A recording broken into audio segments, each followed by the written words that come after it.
إلى الهدى ودلالة على الخير ابتغاء وجه الله ومرضاته وقربه وثوابه سبحانه وتعالى مع لطف وعافية برحمتك يا أرحم الراحمين.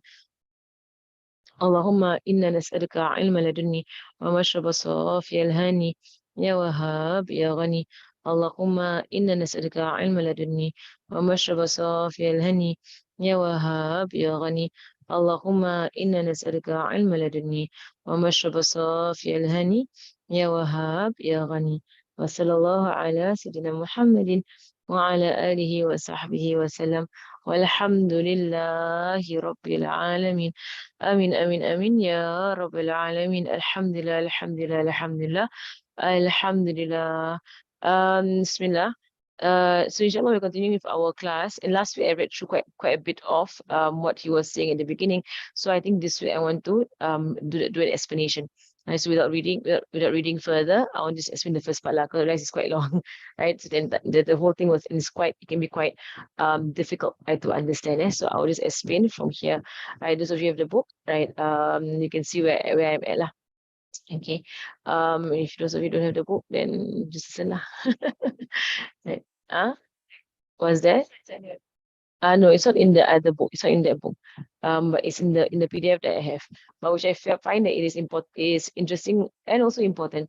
Like why the author, not the author, but the translator, right, saw the need to input this part, right? And it's basically because I guess he sees that he's translating this work to address people in the West, right, or English speaking people. Right, and it could be that for the English speaking audience, there could be a misunderstanding of some of the Islamic terms, right? So he's trying to, clarify that before going into the matter, right? Because the books of Imam al-Haddad, Imam Ghazali, right, they're very much, around worship, yes, and also a lot about the inward sciences of Islam. It has a lot to do with the inward sciences of Islam, right? So, uh, uh, with that, right, with the inward science of Islam, right, it is possible, right, that or it is that a lot of terminology is being used in the Arabic, right, very familiar words in Arabic is used, but sometimes, especially in Arabic, when you translate it into another language, right, it might open doors, right, for fitna, right, for trial, right, or for like you said, corruption, right, in amongst people, because of misunderstanding, and basically meanings not only get lost in translation, but meanings, right, get distorted in translation. That is the most dangerous part. Meanings get distorted in translation, right? Which is why it is always important, right, that the one who's translating, or the one who's teaching, right, they must know the original Arabic. Right? They must know the original Arabic. Right? There was once long time ago, I was with my mother, like in a particular class, and the teacher in that class, right, was doing tafsir. Right, and so and the tafsir, I can't remember what it was, right, but the tafsir was very off, right? It sounded very, very, not in line, right, with mainstream Islamic teaching. Because I mean, as Muslims, we know what's mainstream, right? So we know, like, if someone were to say, like, right, they don't have to pray 5 times a day, for example, lah. And it's like very understood mainstream. Everyone knows is correct. You have to pray 5 times a day, right? So if someone says otherwise to that, right? Or if someone says otherwise to the hijab, or if someone says otherwise to, being righteous to your parents, for example, right? There are very, very standard core Islamic teachings that no Muslim can ever speak, otherwise to, right? So it's not like it is. You say this will be the foundations of Islam. Right? They're not the branches whereby there might be difference of opinion, but it forms the foundation, right? So which is why as Muslims, right, when someone says something so absurd, you say it's absurd, right? That is way out, of our religion, right? Straight away, without even having to look at the books, to reject, right? Because it's just intuitive, right? So if like someone were to speak about LGBT, straight away intuitive, wrong, right? Full stop, wrong, right? There's no need to go into the matter, right? In a sense, with regards to handling people and society and so on, yes, right, there can be a discussion. But with regards to law, there's no space in the religion to to speak about allowing it, right, in any way or form.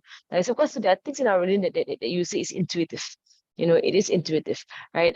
Because of the understanding of what our entire religion is all about, right? So So I still remember there was once this teacher or this person, right, doing tafsir, and the person was saying something that was very, very off, in very strange line, in a way lah, right. So I remember my mom actually asked the person, and the person was stripping tafsir from the English translation of the Quran, right. And then my mother actually asked the person and said that, is it exactly what is being said in the Arabic? Right? And the person replied saying, "Oh, I don't understand the Arabic." And my mom was like, now she was thinking, like, how in the world can someone teach tafsir if you don't understand Arabic? You cannot. Right? And so many times, especially it's just by reading through this, right? I read the English, I'm confused. So I go to the Arabic. I'm like, what in the world? And so I go to the Arabic and I see what was exactly the verse, right? Because like the English can be very, very confusing, right? The English language, right? So when I look at the Arabic, oh, okay, I understand, right? The Arabic is clear, right? To me, it's clear, the Arabic, right? But the English is just, sometimes it gets very confusing, right? The English.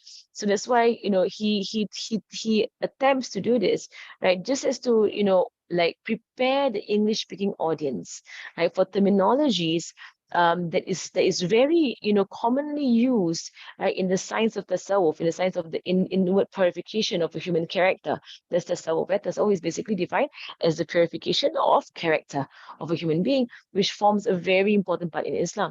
Right? And the entire book of assistance, right, will speak about this very strongly. Right? It speaks about our worship, yes, prayer and fasting and zakat and so on, right? But it goes into the inward dimensions. Right? So you can see that the book of assistance is very much Ihya al-Muddin, right, whereby Imam Ghazali will speak about the secrets of Salat, right? This, the inner dimensions of Salat, the inner dimensions of fasting, the inner dimensions of, Imam Ghazali does this throughout the Ihya al-Muddin, right? So you can see that it's basically Imam al-Haddad took, from it and made it very simple, right, for people, right? So it was said that Imam Ghazali, there was Imam Sha'rawi, it was the Imam Ash'ari, right? That he proved the religion. There's an Arabic saying about it. Right? Imam Ash'ari, he was in Sha'ar ad-Din. That means he put it into strands. He pulled apart the religion into strands. And Imam Ghazali Ghazzalahu, right? Which is basically he weaved it. Right? Imam al-Haddad Haddadahu. Right? And Imam al-Haddad, he made it firm, and he which made it a product, right, that can be delivered to people. Right? So of the imams, right, there are those who actually break it apart into its essentials its essentials and its principles of religion, and there are of imams who try to bring it together, like Imam Ghazali. They bring all the essentials together, as one. Right? But still, sometimes it's difficult for people to implement, right? Because it's still like, very, very, you would say, very raw, right, in its form. And then there are imams, Imam al-Haddad, right, that they make it into a form. Right, so it's like when you look at clothing, right? First you pull the threads, right? It become you turn it into thread, right? Then you weave it into cloth, right? But still not usable. And then you sew it into a garment, right? And then now it's usable. Right, so the imams have their roles lah. Imam al-Haddad does that. He takes what Imam Ghazali has done, right, and he sews it into a garment. So all you have to do is put on, right? Because you just do like, just do whatever he says, mashallah. Right, so it's very much, very, very close to the Ihya Ulumuddin. Okay, so he put it here, right, what is in the unseen world and where it is, and where is it? Explain technical terminologies of the scholars. So he saw this to be as important, right, to explain to the English speaking audience. And he put it very clear, we have added this ourselves, and it's not part of the original work. So he makes it very clear, it's from himself, right? It's from the translator. So now I'm going to explain every single part of this, of this section. So he said, regarding the term unification of Allah subhanahu wa ta'ala, or with Allah subhanahu wa ta'ala, found in the translations of works of tasawwuf. So what is tasawwuf? Tasawwuf, it is the purification, right, of the inner self in Islam, and the improvement of character. Right, so it's the purification of the inward self, right, and the improvement of character, right. And so when a person embarks on the path of tasawwuf, right, what happens is that the self is eliminated, right? That is what a person goes into, right? The elimination of the self, right, means that a person's goal and intent and motivation, it is all purely for Allah subhanahu wa ta'ala. And that's from where the hadith goes that, until I love him, until Allah loves him, then he becomes the hand by which, Allah takes and so on, right? In the sense that all that he does, right, the only motivation is Allah subhanahu wa ta'ala, and he only does it for Allah subhanahu wa ta'ala. So there's no self in the picture at all. Right? There's no like what I want, what I love, what makes me happy. No, none of that. Right? That is basically what we are aiming for in Islam. Right? We're trying to eliminate ourselves, and our desires and wants, right? And just be entirely submissive to our creator. Right? And if you look at in a state of a slave and a master, right? The perfect slave, right, is the one who has no self-interest, right? That's the perfect slave. All the perfect slave wants is to please the master.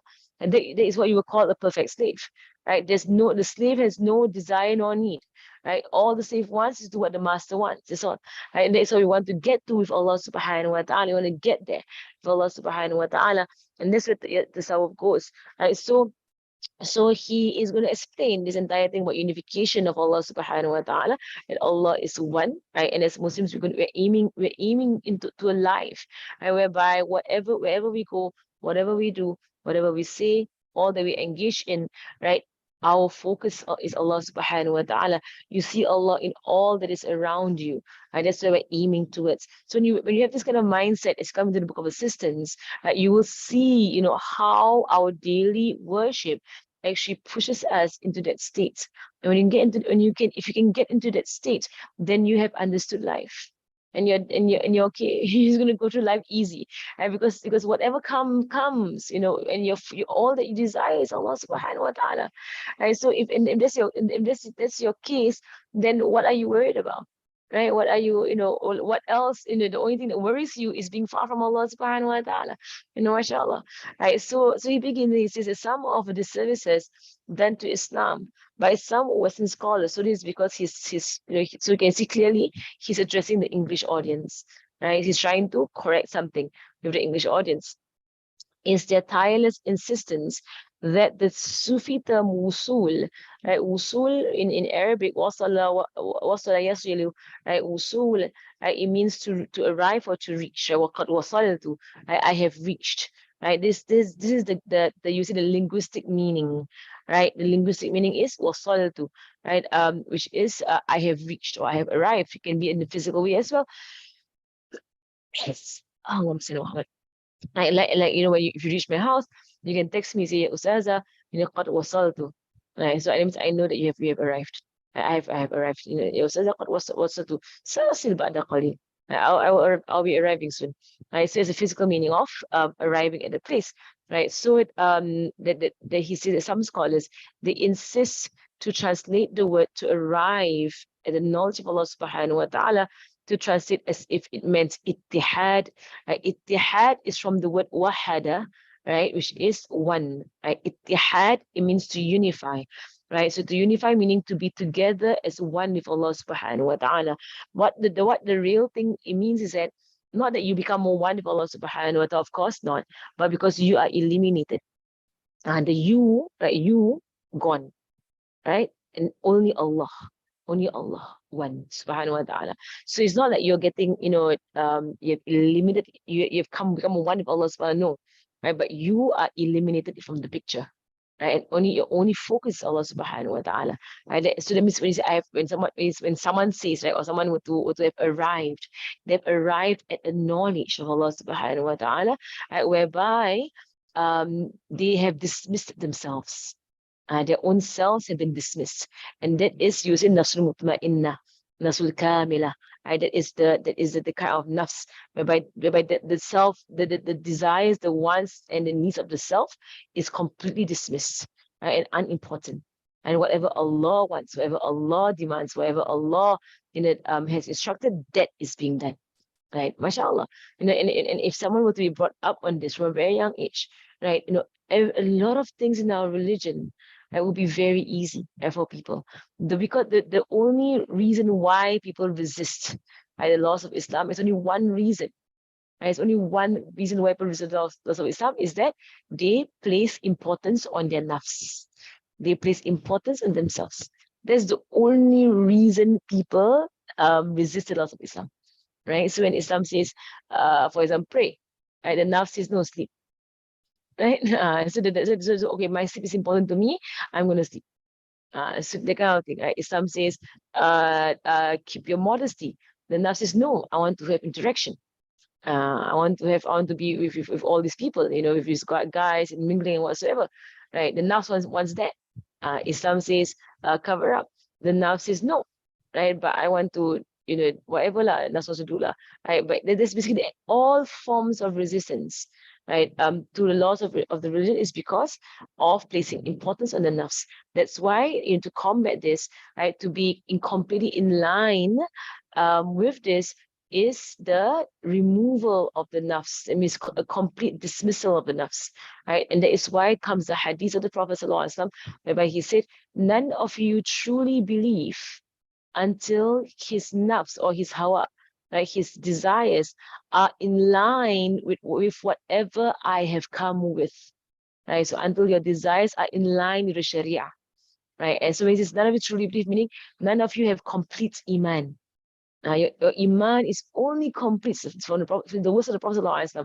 Your iman is only complete, right? If your desires are exactly in line with what the Sharia asks for, right? Everything the Sharia asks for, your desires are exactly in line, mashallah. And that's when you truly believe, mashallah, right? So, so he said that they use the word ittihad, which he says that it is not correct, right? It is not correct, with the result that the translations of Sufi works are filled with talk of union with God, a rendering that has come to be traditional and authoritative amongst them, while it is fallacious conception that the masters of Tasawwuf from every age in history have taken pains to associate themselves, their method, their students from. Right? So he's saying that it's unfortunate, like some people speak about union with God. There's no such thing as union with God. Right? It's just basically the elimination of the self. That's all. Right? But God is God. Allah subhanahu wa ta'ala is Allah subhanahu wa ta'ala. Nobody can be, in a sense, united with Allah subhanahu wa ta'ala because He is by Himself. He is unique. Allah is unique, right? But so the only way to get to Allah subhanahu wa ta'ala, meaning to get close to Allah subhanahu wa ta'ala, is to dismiss your nafs. That's the only way. Right? The more you desire, the more you place importance on your nafs, the less you will be obedient to Allah subhanahu wa ta'ala. Mashallah. So like then says you become a complete submissive servant, right? A completely submissive servant who has absolutely no wants and no needs, mashallah. Right. So so he says here, so and in fact the fact of the matter, he says, right, is that the masters of Tasawwuf in every age have spoken against this, right? That is not about a unification, right, of a person with Allah subhanahu wa ta'ala, because that is not possible, right? That is mustahil. So it is perhaps fitting to mention two aphorisms or hikam, right, of the great Shazili master Ibn Ata'illah, who said, you're reaching Allah. This is a very important statement, and you must highlight this. You're reaching Allah is reaching the knowledge of Him, right? And when you know Allah subhanahu wa ta'ala as creator of the heavens and the earth, there is no space for your nafs to enter into the discourse. Your nafs has no place in any form of conversation, right? Because as long as Sharia has said something, the nafs keeps quiet, right? Nafs has no say.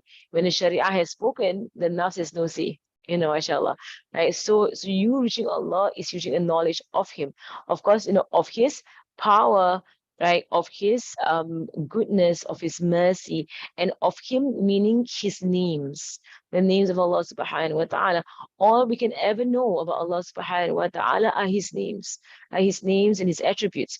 Nothing else beyond that can we know, right? So which is why to study Allah subhanahu wa ta'ala, we study His names, right, and His attributes. So we know about, so when you get to know about His mercy, you know about His gentleness, you know about His severity in punishment, right? You know about His justice, right? You know about His greatness, subhanahu wa ta'ala. And so all you would say the sifats, the attributes of Allah subhanahu wa ta'ala, right? So so you're reaching Allah subhanahu wa ta'ala is reaching the knowledge of Him. For other than that, Allah is too exalted for anything to be joined with him or for him to be joined with anything. So even when you look at the sifat, or when you look at the attributes of Allah subhanahu wa ta'ala, right? His attributes are nothing like us. Right? How we see is not how he sees. Right. And there is no howness to him seeing also. Right? Only we have a how. There is no how for Allah subhanahu wa ta'ala. There is no, like, because we have a how, therefore Allah does not have a how. Right? If you think about it, mashallah, but he's nothing like his creation. Right? So how can there be a unity within the creation, the creator? It's not possible. Right? Because he's nothing like us. Right? Subhanahu wa ta'ala. So whatever we understand of our experience, Allah is other than that. Right? He's not that. Mashallah. Right? So he's too exalted, right, for anything to be ever joined with him. He also said the affirmation of electhood or being selected does not necessitate a negation of the fact of being human.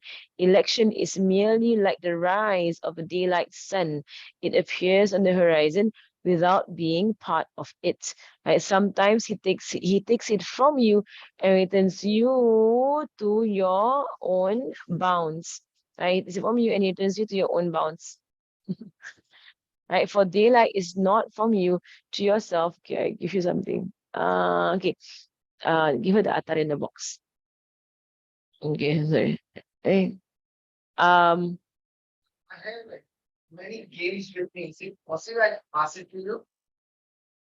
Games. I guess okay. It's okay, right? I guess it's okay. It's fine. Yeah, yeah. Okay. Go anywhere. Yeah, giving games, is it? Okay. Wait. Apa? Shuffle. Yeah, neighbor came by. Huh? Like a cat ball. Like a cat doll. Yeah, she's like a cat doll. A very funny cat. Okay, yeah. So basically, if cats they don't like this thing, right? Atar. So this is like the most harmless way, right, to keep them away from you, right? So if she ever comes there, you just point at her, right? She will sniff it and she will hate it. She hates it. You just watch, If you're able to do it lah. If she ever comes near you, right? Okay, right? Because then she will hate it lah. She'll sniff it and she won't like it. She'll go away. She doesn't like it. Yeah, so I mean, Atar is a cat repellent lah. Atar is a cat repellent. Yeah, so I'm gonna go back. Are you okay? So just hold it. If she ever comes to you, you just or Nabila can. She has that face. She don't like it. She don't like it lah. She don't like it. She doesn't like it. Are you okay? Huh? You understand? She push Kitty away. Kitty, can you go away, Kitty? Where is she? Kitty, Kitty, come here. Okay, Kitty, come here. Kitty, see here, Google. Okay, Kitty, sit. Kitty, sit. Kitty, sit here. Okay, and just hold her. Allah was in Muhammad. Okay, let me get back to the book. You sit here. You don't go anywhere. Kitty, sit here. Okay. Good, good. Come sit down. Okay, Bismillah. Bismillah, she jumps. Jump this way. Yay, good. Okay, okay. Okay, I'm going back to my discussion. Yeah, hold on. She falls asleep. Fall asleep. Come. Okay. Um. Right, so the second aphorism, so there are two aphorisms. Right, so the first aphorism he mentions that you're reaching Allah subhanahu wa ta'ala is reaching the knowledge of Him. For other than that, our Lord is too exalted for anything to be joined with Him or for Him to be joined with anything. There's the first part. Okay, there's the first wisdom that Sayyidina Ibn Ata'illah, right, that he mentions. His second aphorism is from the Hikam, Hikam Ibn Ata'illah. Right, so Hikam mean the aphorisms. Right, so the second one, right, is the affirmation of electhood or being selected. Right, so she's scared. She wants to run away. No, run there.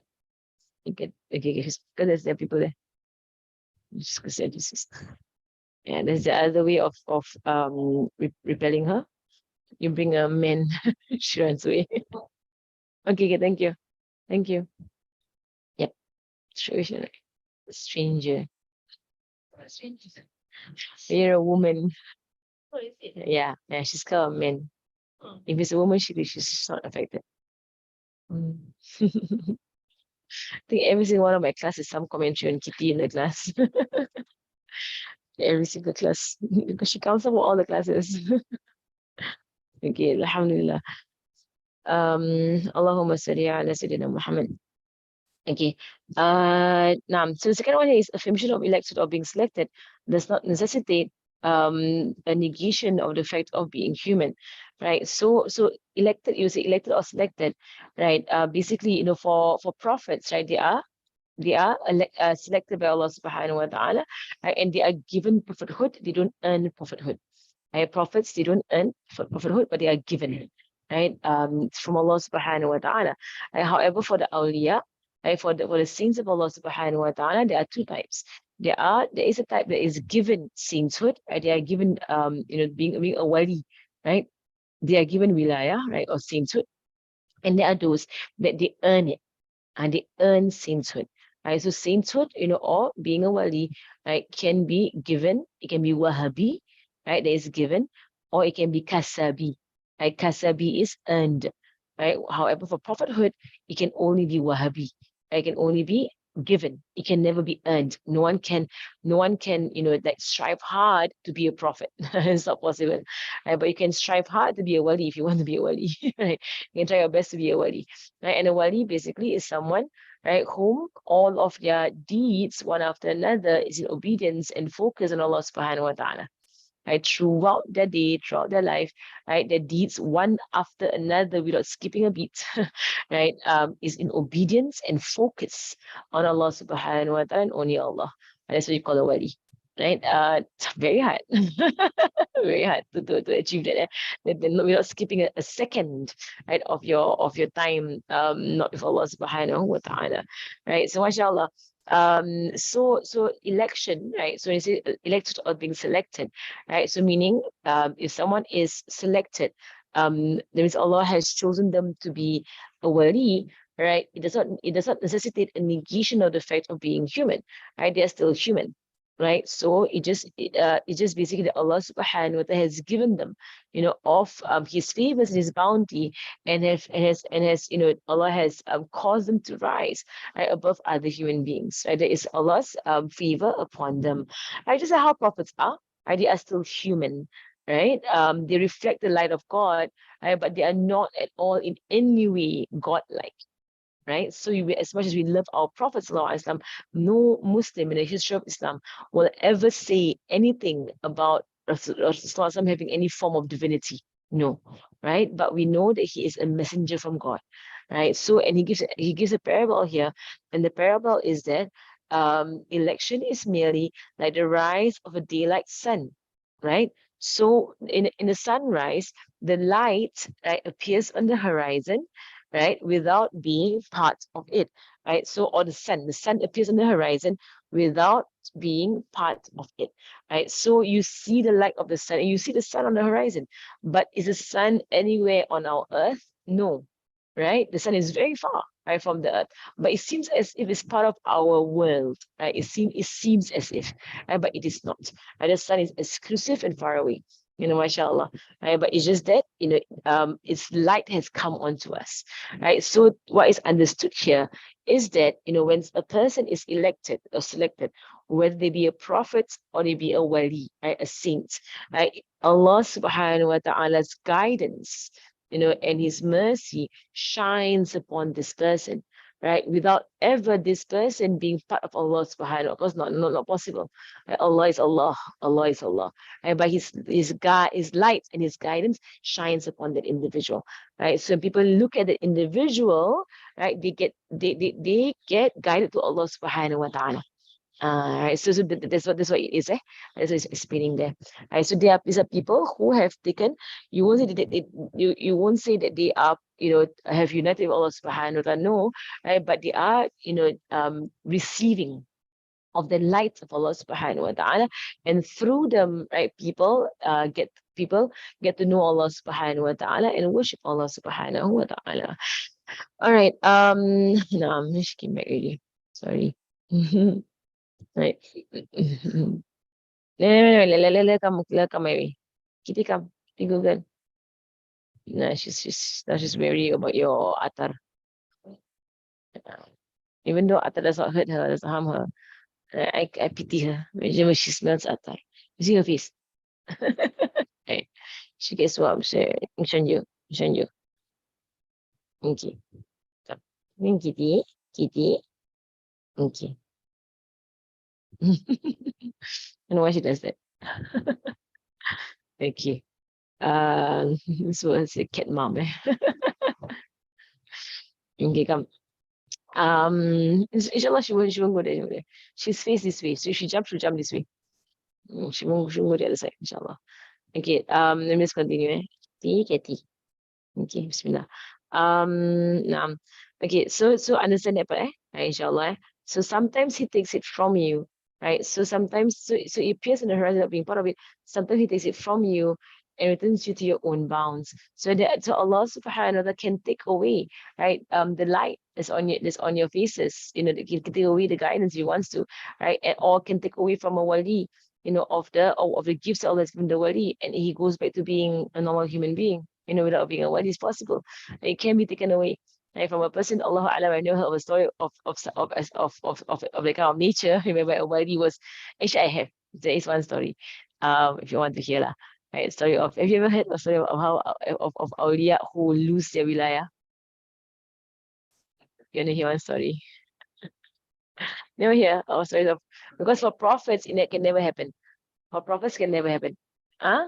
Prophets can never happen. Prophets can never lose their prophethood. Right? Inshallah, I mean, Allah can do so. It's not mustahil. Of course, Allah can do so. Right? But there are no prophets that have ever, right, lost their prophethood. Right? But there was one prophet who was threatened, right? That his prophet will be taken away from him. You ask Chris, who knows which prophet was threatened? Not about, but in this warned, I will use the term warned that his prophethood can be taken away from him. You all know which one? Anyone here knows? Anyone on online knows which prophet was warned? Let's see. I told before in my classes. Not Nabi Yunus. Not Nabi Yunus. There was one prophet who was warned. I mentioned this before. When what skin one? What skin one? Do you all memorize the prophet stories? Then you must sit in my K2 classes. I'm teaching prophet stories in my K2s. Yeah. But they keep demanding for different prophets. So my kids, I'm trying to finish one prophet, and you're like, no, how do I do this one? How do I do this one? I say, no, I want to go in order. Don't want, boring. Yeah. Yeah. So I put the prophet is Nabi Yahya. Nabi Yahya, what happened was that they were pursuing him to kill him. Right? Nabi Yahya, the story of Nabi Yahya is very beautiful. It's a very interesting story. He's one of the prophets that the Bani Israel killed. Right? Because in the Quran, Allah says to the Bani Israel, right, or to the Jews, that there were prophets that came before that you denied, and there were prophets that you killed in Surah Baqarah. Right? There are those that you denied and those that you killed. Right? So truly, if you are believers, why do you kill them? Right? And they were amongst the Bani Israel. These were from the Bani Israel.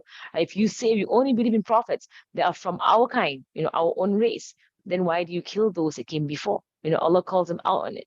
Right? And one of the examples of a prophet that they killed was Nabi Yahya. Right? So story of Nabi Yahya, right, was that there was a king in the time of Nabi Yahya, right? And the king had a niece, right? The king fell in love with his niece and wanted to marry his own niece, mahram, marry his own niece. The niece was greedy to be the queen. She wanted to be the queen. So she really wanted to marry her own uncle, just to get to be the queen. Right? So of course Nabi Yahya did not allow it. Right? It's haram, because they are uncle and niece. Right? So Nabi Yahya spoke very strongly against it. So the niece ordered the assassination of Nabi Yahya. So Nabi Yahya fled right? He fled from the place, and he went into a forest, right? And they were pursuing him. So he entered a tree. There was like a tree whereby there was a hole in the tree, and he entered the tree, right? So when he did that, I can't remember, there was one animal that was there. I can't remember which animal it was, right? That pointed to the tree. Right? And this is one of those evil animals, lah. And they pointed to the tree. So the people knew Nabi Yahya was inside the tree. He hid himself in the tree. So they began to saw the tree in half from the top. They were sawing the tree in half. So when the saw reached the top of the head of Nabi Yahya, right, he said, ah, and he made a sound, ah, right, and a prophet cannot do that. Like they cannot like make any sound or whatever showing a form of complaints of any form. Right, so the level of prophets, they cannot do that. And for us, we're like, we're normal human beings, we're not prophets, right? She's gonna make a dash for it, okay? Okay. She doesn't want to be like controlled. Okay. Right. So he made the right? Allah sent Jibril down to Nabi Yahya, right? And Jibril said, Nabi Yahya, oh Yahya, like if you do that again, right? If you do that again, Allah will strip prophethood from you. Right? Just gonna go back to me. Right? Allah will strip prophethood from you. Right. So so that was the story of a prophet, right, that was threatened or warned, right? Warned about the prophethood being taken away from him, right? Because there was a but that story to show the level of prophets. See how high Allah puts them, and Allah expects higher than that. Don't you make a sound. So Nabi Yahya was sawed into half. That was how he was killed. He was sawed into half without a word from his mouth. Not a word from your mouth. And mashallah, like, if you want to walk the way of prophets, right? Better stop our complaints. Like, stop the complaints, right? They're not even allowed to, mashallah. Right? But there is a story of a group of awliya, right? Who lost their wilayah, right? And the story I had a long time ago. I think it's Tazkiratul is in Tazkiratul Awliya. Right? So I think it's that book or another book. But a long time ago I read the story, whereby there was a group of awliya, right, from Baghdad, right? And they were students, of Sheikh Abdul Qadir Jilani, right? So the Sheikh had told them, and they were wali, they were awliya in themselves. Right? She had told them, right, to go ahead and go for Hajj, right? And so, the level the Sheikh had trained them on was that when they say labbaik Allahumma labbaik, right? They are focused only and completely 100% on Allah subhanahu wa ta'ala. Right? Nothing else will enter their heart at all. The entire time they are in the presence of Allah subhanahu wa ta'ala. When they say labbaik Allahumma labbaik, right? And there are people who actually go into a state when they say labbaik Allahumma labbaik, which means I am here, Ya Allah, at your service, Ya Allah, I am here, Ya Allah, at your service, Ya Allah. Right? It was said that Sayyidina Ali Zain al-Abidin, right, when he said labbaik Allahumma labbaik, he would faint. Right? And then when it was asked of him, to the point he could not do it. He could not do this sunnah of saying labbaik Allahumma labbaik, because whenever he says it, he will faint. Right? And then when they asked him, ya Imam Ali Zain al-Abidin, ya Imam, like, why is it that whenever you say labbaik Allahumma labbaik, you faint?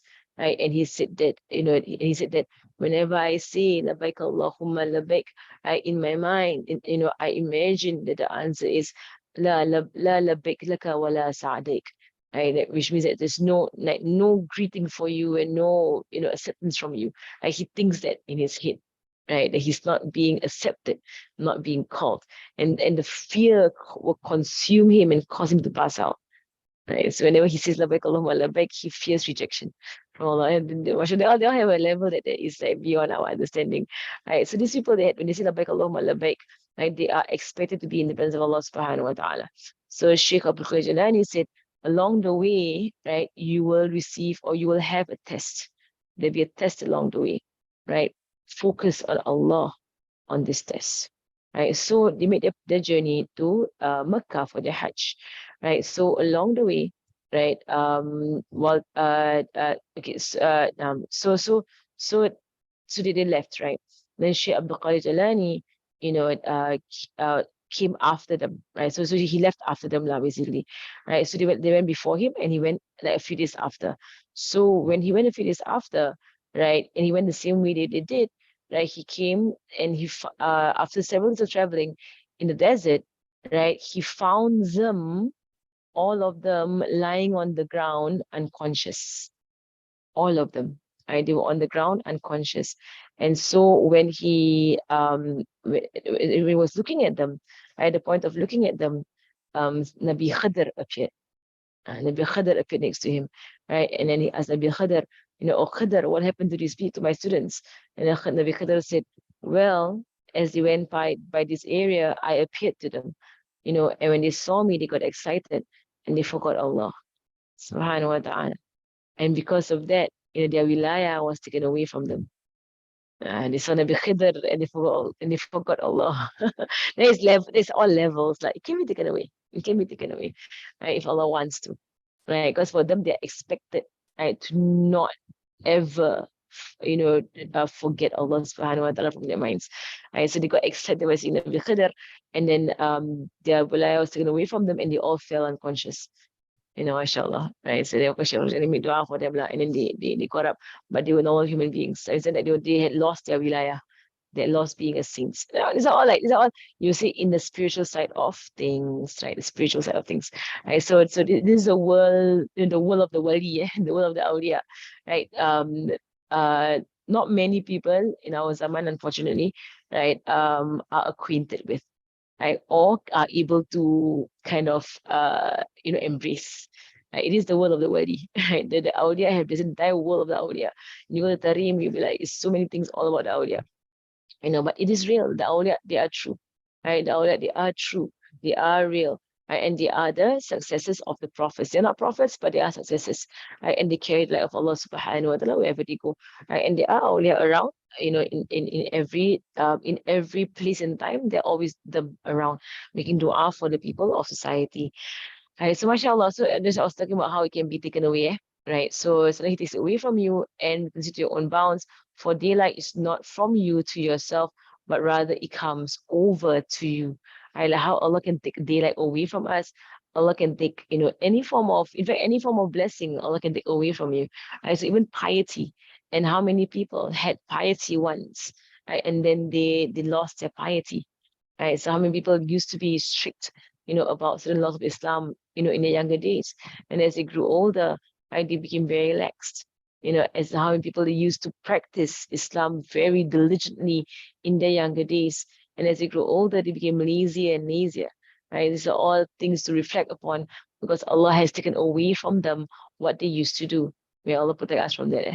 Right? So the reason why such expressions that seem ambiguous to the layman and translator are used by scholars in their specialized works is because Allah Himself speaks in such a manner in the Quran. He uses descriptive imagery to convey ideas that have great depths. So the scholars have done the same. These works are considered technical works, requiring a technical vocabulary. In this manner, they are imitating what the Prophet said about the Quran. Okay, let me just explain this part. Right, he's giving us a reason, right, as to why. Because first and foremost, he said that these scholars, right, who translate all these works, and they use all these terms that can be misleading. So now he's giving the reason why they do so. Right, that is our husnul of them, our good opinion of the scholars. They're not trying to mislead people. Of course not. They're not trying to use terms, right, that can cause misunderstandings. Of course not. Right? But it's just that they are doing the way the Quran does it. Right? So the Quran does use, descriptive imagery, right, to describe, to not describe Allah subhanahu wa ta'ala, but to bring our understanding of Allah subhanahu wa ta'ala closer, right, to give us an understanding, right? So when the imagery of, Allah subhanahu wa ta'ala is closer to you than your jugular vein, right? So it's an imagery, right? So it's a jugular vein here. Does it mean that Allah subhanahu wa ta'ala is here? No, He's not there on your neck. No, right? Right? But just to give you an imagery, right? That, He's so close to you.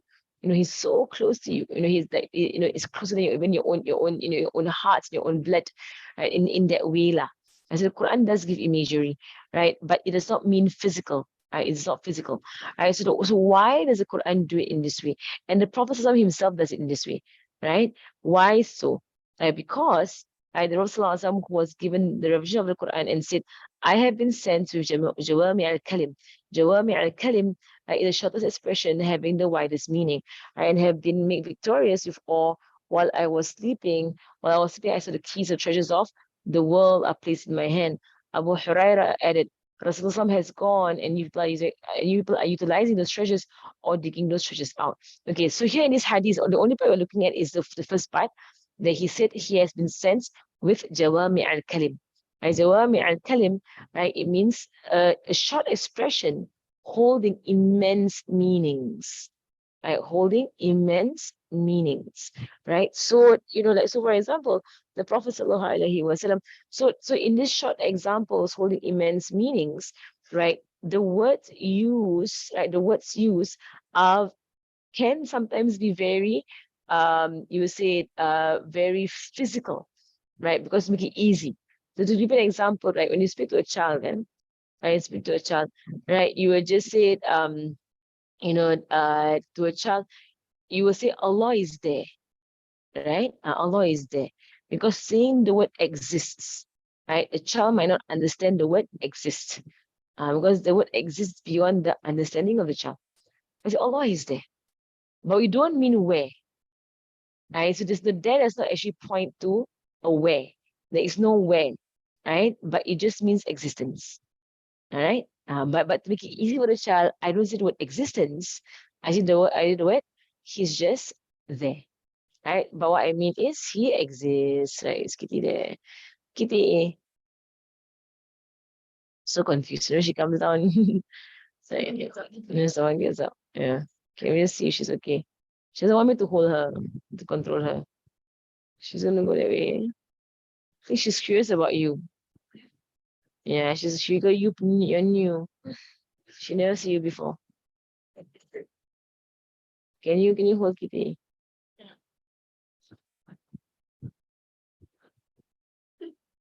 I think she wants to.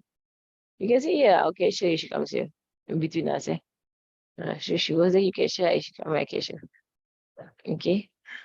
You catch her, okay? On that side, I catch her on this side. Yeah, you can put the smell at her. Okay. Okay. She won't come there, she'll come there, inshallah. She might just lay herself and sit down and sleep. So she sleeps. Should we keep her in the room?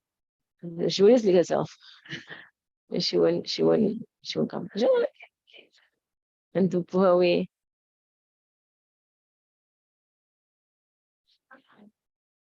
And she'll go there. Go there. Let her go.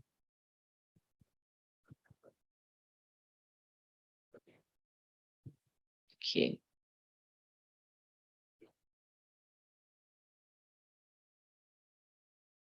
Okay, I think she won't come here, inshallah. She'll go that way. She'll go there. Inshallah. But now she's just grooming herself. Okay.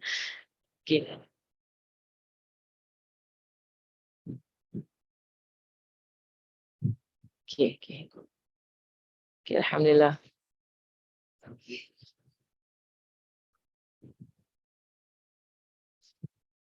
Bismillah. Okay, inshallah. Halas. She was just curious lah. This smell, who's this? And she went off. Okay. All right. So to understand that, so you don't use simpler words. You don't mean that Allah being there is that He's somewhere. No, right? It is that He exists. And there's a possible like an example lah.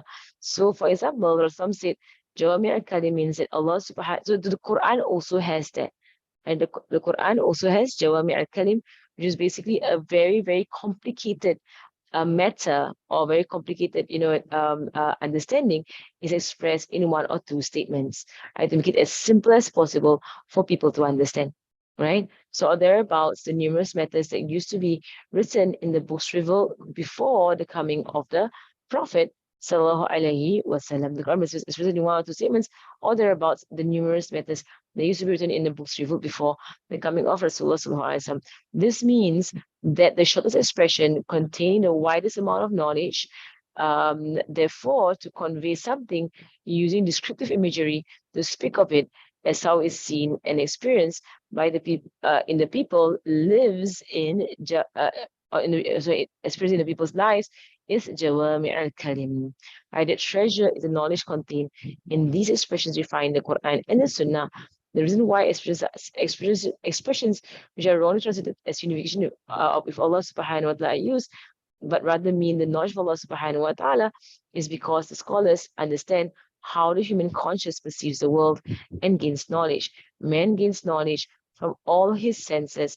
What is wrongly termed unification rather than inner realization of Allah's hand in the moment they are experiencing or seeing Allah subhanahu wa ta'ala. So a person gains certainty that what they witness is the will of Allah subhanahu wa ta'ala acting in the world and events are occurring. Right. So basically what's going on here is that, so for example, right, so when people say that they are like always with Allah subhanahu wa ta'ala, then you say, like, what does it mean? Right? Always with Allah subhanahu wa ta'ala.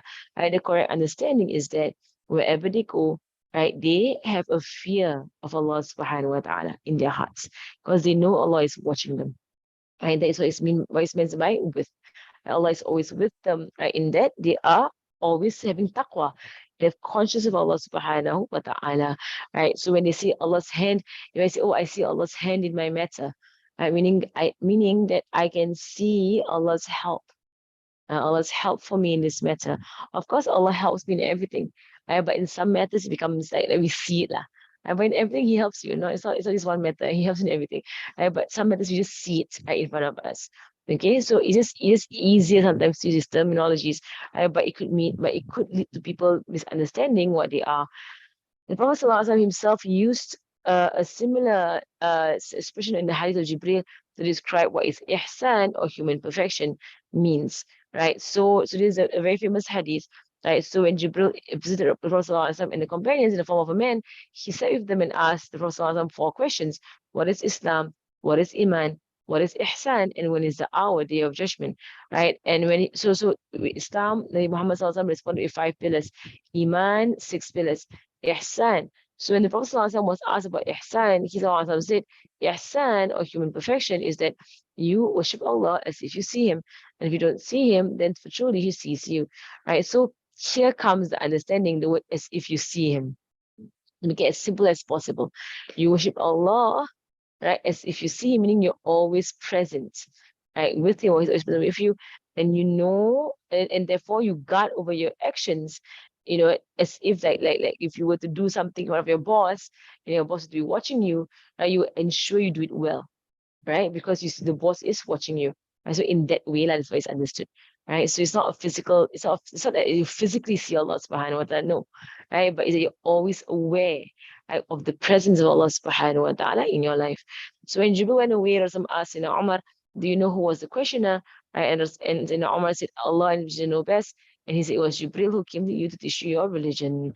Right. So all this relates to knowledge man gains from the unseen world, between our human sight of the physical world and our sight of the inner unseen world, is the and our sight of the inner unseen world is the barzakh, right? The barrier or the veil over our perception, stopping us from seeing the world of angels and jinn and everything else that Allah has created in it.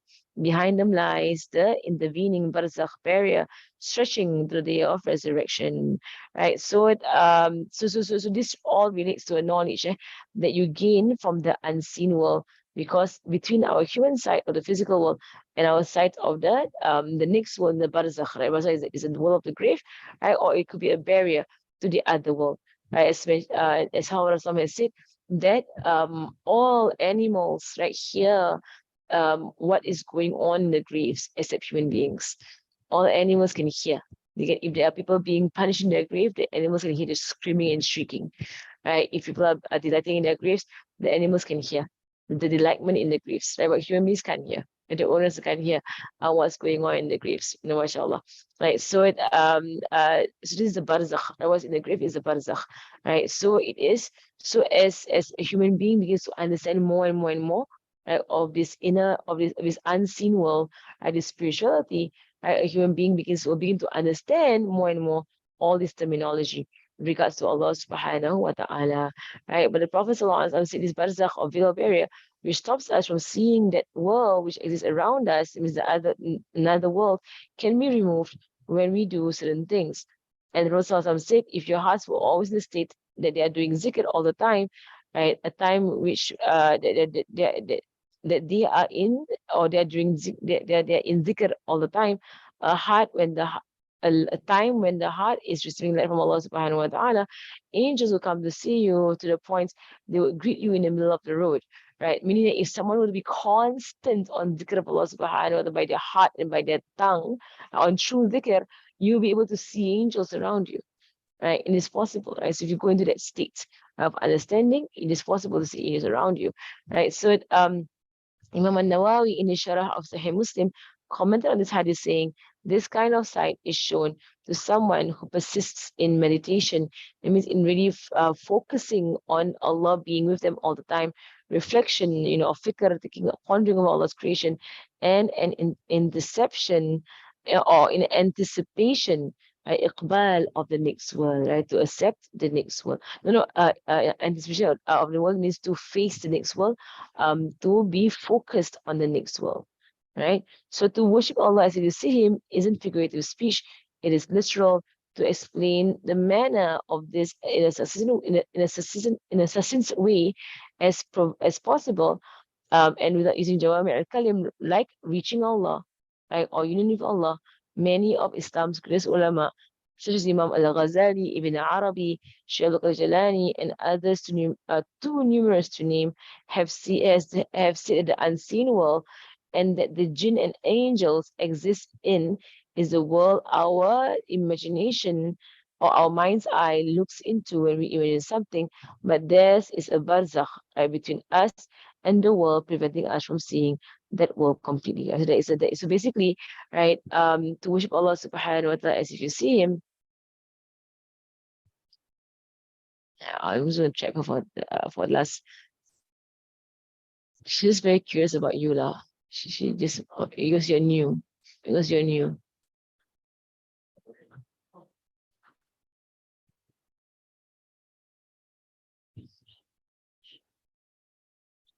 You just saying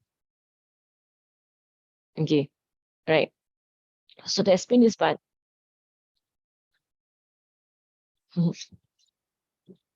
Yeah, kitties. Okay, to explain this part.